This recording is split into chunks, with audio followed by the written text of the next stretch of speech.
कहना चाहूँगा कि अगर आप हम पूछें सदर पाकिस्तान से है कि पाकिस्तान की कौमी ज़ुबान क्या है, वो उर्दू कहेंगे। वज़ीर आज़म से पूछें, चारों वज़राए अज़ला से पूछें, सब कहते हैं कि पाकिस्तान की कौमी ज़ुबान उर्दू है। फिर क्या मसला है, क्या रुकावटें हैं कि उर्दू को पाकिस्तान में ज़ुबान के हैसियत से नाफिज नहीं किया जाता। जब कौमी ज़ुबान को नाफिज नहीं किया जाएगा सरकारी इदारों में, अदालतों में और छोटे इदारों में, तो उसके नतीजे में लिसानियत का उरूज होगा, तफरकाबाजी होगी। पाकिस्तान को जोड़ने वाली वाहिद ज़ुबान उर्दू है।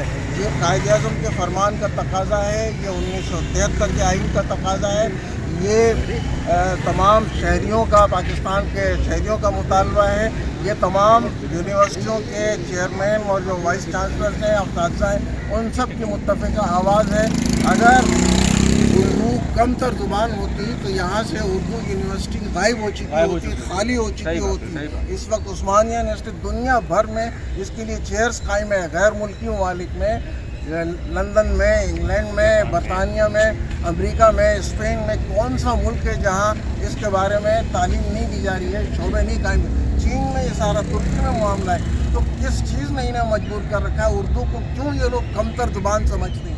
इसको आगे फ़रोग़ नहीं देंगे तो तफरीक बढ़ेगी, या लिसानी तौर पर भी और सियासी तौर पर भी। इसका निफाज वक्त का तकाज़ा है। जिंदाबाद।